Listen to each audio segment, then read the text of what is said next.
HCF कितना है 5 और एचसीएफ कितना है 200। फॉर्मूला क्या है? फॉर्मूला था प्रोडक्ट निकालने का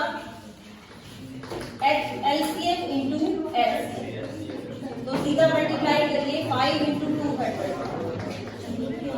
1000। इतना सा एक्सप्लेन करने की जरूरत होती है। ठीक है, फर्स्ट हो गया होगा सभी का। सेकंड देखते हैं 6 बाई 1250। सबसे पहले तो चेक करना है टर्मिनेटिंग है या नॉन टर्मिनेटिंग। देखो जो जीरो दे रखी हो उसको तो बिल्कुल अलग कर लिया करो, यानी इसको लिख लो 10 इंटू 125। फिर 125 को देख लो किसकी पावर लिख सकते हो आप 5 की पावर 3। आपको तो सिर्फ प्लेसेस बताने थे, नंबर निकालना ही नहीं था। अगर सिर्फ प्लेसेस बताने तो यहीं से बता सकते थे, आप बता सकते थे 2 इंटू 5 की पावर 4 होगी अगर आप इसके फैक्टर्स बनाए तो डायरेक्टली आंसर लिख सकते थे।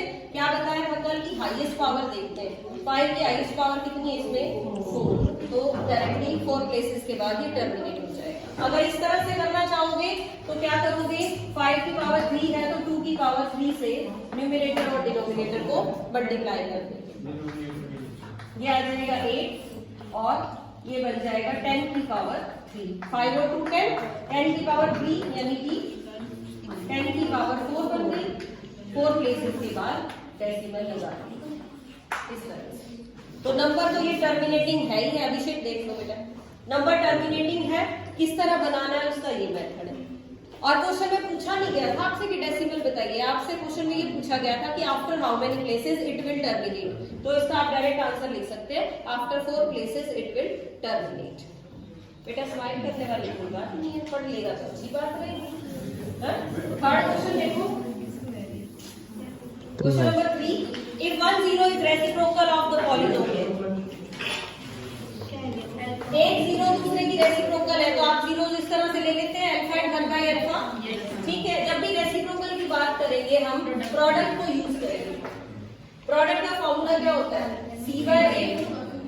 आपके क्वेश्चन में दे रखा है c के प्लेस पे k है और a के प्लेस पे है 2, वो आप अपनी इक्वेशन से चेक कर सकते हैं। प्रोडक्ट करेंगे इन दोनों का तो आ जाएगा अल्फा इंटू 1 बाय अल्फा, यानी 1 is equal to k by 2 और शिफ्ट करोगे तो k की वैल्यू 2 आ जाएगी। इसके साथ साथ ही एक और टाइप भी देख लो, अगर जीरोस आपकी रेसिप्रोकल ना होके नेगेटिव ऑफ ईच अदर, क्या लिखा वो नेगेटिव ऑफ ईच अदर, तो आप एक अल्फा और एक माइनस अल्फा ले लोगे। फिर रिजल्ट कौन सा यूज करोगे सम का। अगर नेगेटिव है तो सम वाला रिजल्ट यूज करना है, रेसिप्रोकल है तो प्रोडक्ट वाला यूज करना है। चलिए नेक्स्ट क्वेश्चन पे नंबर 4, इक्वेशन दी हुई थी 2ax plus by is equal to a, 4ax plus 2by is equal to 2a। कैसे चेक करते हैं a1 by a2 यानी 2a by 4a, b1 by b2 और c1 by c2। देखो 1 by 2 आ रहा है, 1 by 2 है तो इनफाइनाइटली मैनी सॉल्यूशंस है और जो लाइन शुरू कैसी हो जाएगी कंसिस्टेंट हो जाएगी, because a1 by a2 is equal to b1 by b2 is equal to c1 by c2। The next question is ninth term from the last। देखिए एक ही है आपका 5 9 13 और लास्ट वाली टर्म है 185। Ninth term from the last, तो पहले formula लिख देंगे nth term from the last.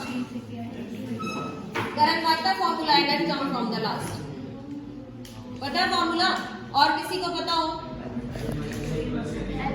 L minus n-1 into d। L क्या है लास्ट टर्म, यहाँ से लिख दीजिए 185 माइनस 9th टर्म चाहिए यानी कि a 9, तो n के प्लेस पे 9 रखोगे 8 और d कॉमन डिफरेंस यहाँ से देख लो 4, तो ये क्या बन गया 185 32 153।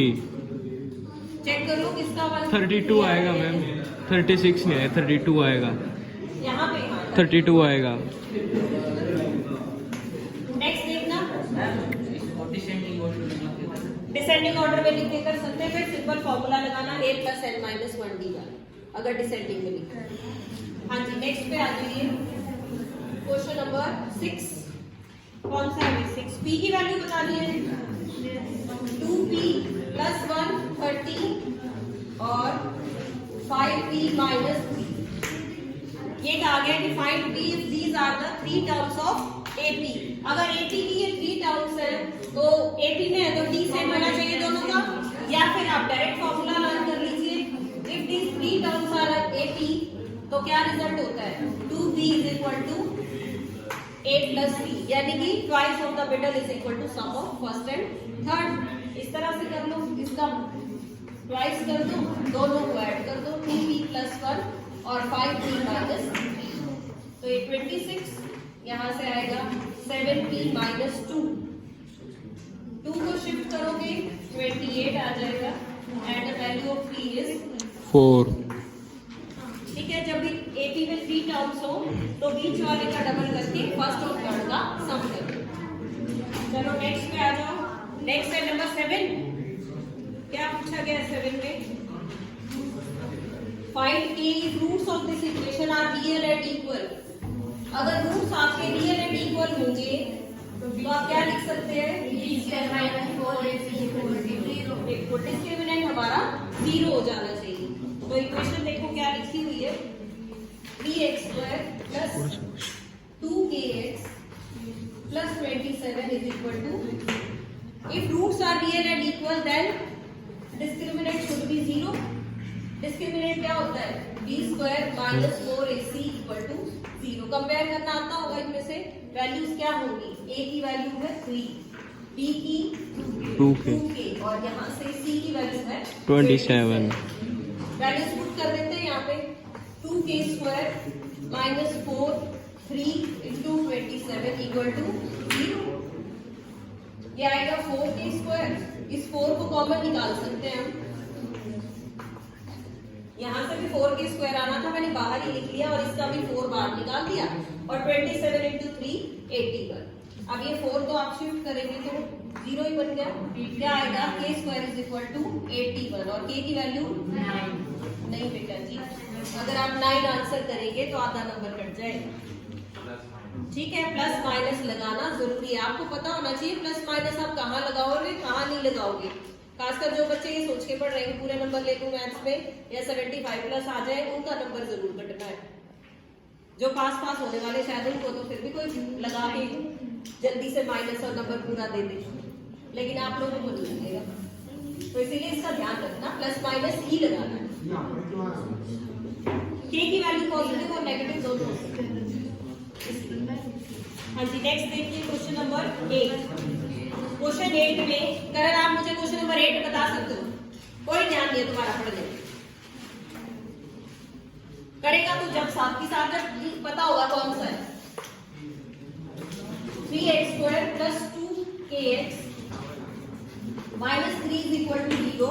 और ये कहा गया है कि x is equal to 2 इस इक्वेशन का सॉल्यूशन है. अगर इक्वेशन का सॉल्यूशन होगा तो क्या करेंगे? वैल्यू को पुट कर दो और इक्वल टू 0 रख दो. यानी यहाँ पे x की प्लेस पे आप 2 पुट कर दो. 3 into 2² plus 2k into 2 minus 3 is equal to 0. क्या बन जाएगी? 12 plus 4k minus 3 is equal to 0. 4k plus 9. k की वैल्यू minus 9 by 4. यही आई है आपकी भी? Yes. The value of k is minus 9 by 4. हाँ जी. नेक्स्ट देख लेते हैं. फिगर बनी हुई थी A B C, बीच में लाइन D E, 2 3 और ये है 5. क्या गिवन है कि ये जो D की लाइन है ये BC के पैरेलल है. तो बीपीटी लगाएंगे हम. बेसिक प्रोपोर्शनैलिटी थ्योरम क्या कहती है कि साइड्स की रेशियो इक्वल होनी चाहिए. इसका मतलब 2/3 इज इक्वल टू 5/EC है. EC लिख लीजिए. आप x एज्यूम करो तो x लिख लेना. हाँ जी. क्रॉस मल्टीप्लाई कर लो. 2EC is equal to 15. EC आपका आ जाएगा 15/2 यानी कि 7.5. नेक्स्ट में आपको ये सर्कल बना हुआ था. टेंजेंट वाला रिजल्ट लगाएंगे इसमें. A B C and M and N. ये आपको दे रखा है 3, ये दे रखा है 4 और ये पूरा का पूरा 9. और हमें फाइंड आउट करना है BC. देखो कैसे फाइंड आउट करेंगे. ये भी पॉइंट ऑफ इस पॉइंट से तरह से सारे एक्सटर्नल पॉइंट से टेंजेंट्स बनेंगे और हमें पता है कि लेंथ ऑफ टेंजेंट कैसी होती है, इक्वल होती है। तो यहाँ 4 है तो ये भी 4, यहाँ पे ये 3 है तो ये भी 3। टोटल कितना है, 9। 3 हमने यहाँ लिख दिया तो ये 6 और यही 6 आपका इधर भी आ जाएगा। ठीक है, BC क्या निकलेगा आपका, 10 सेंटीमीटर। हाँ जी, नेक्स्ट क्वेश्चन में वैल्यूज पुट करनी है। 3 माइनस 10 स्क्वायर 60, 10 60 कितना होता है, √3 स्क्वायर अपॉन टेंजेंट 30 1/√3 इंटू 10 60। √3 से √3 कट हो गया, यहाँ माइनस है बेटा, नीचे मल्टीप्लीकेशन की माइनस लिखा हुआ था, फिर तो ज्यादा कॉम्प्लिकेटेड हो जाएगा। अभी 0 आएगा। अच्छा, सपरेट करके आ रहा है, मे भी आता हो 0। ये कर लो कि TSC CSC वाला। अच्छा, प्रोबेबिलिटी ऑफ ग्रीन बॉल और रेड 0 रेड ना 1/4 1/6 1/4। और ये रेशियो वाला देखो, एक बार समझ लो, ये है AB, यहाँ B डैश पॉइंट है और ये कहा है कि AB dash is equal to 3/4 AB। AB को इधर लिख लो आप, यानी AB पूरा 4 पार्ट्स में है और AB डैश कितने पार्ट में है, 3 में। तो ये 3 पार्ट्स हो गए, तो इसका मतलब यहाँ पे 1 है, तभी तो टोटल AB आपका 4 बनेगा। 3 पार्ट्स यहाँ जाए, ये 1 पार्ट आपका यहाँ शिफ्ट हो जाएगा। तो रेशो का ध्यान रखना, देख लेना कि ये साइड आपकी पूरी बनी। क्या कहा था, AB साइड 8 दे रखी है ना, तो आप इसका डबल कर लो, ऐसे कर लो, ये 6 हो गई, ये 8 हो गई, उस तरह से निकालो। ठीक है, तो इस साइड 6 आ जाएगी, इधर 2 सेंटीमीटर आ जाएगी। रेशो यही रहेगी 3:1 कर दो बेटा।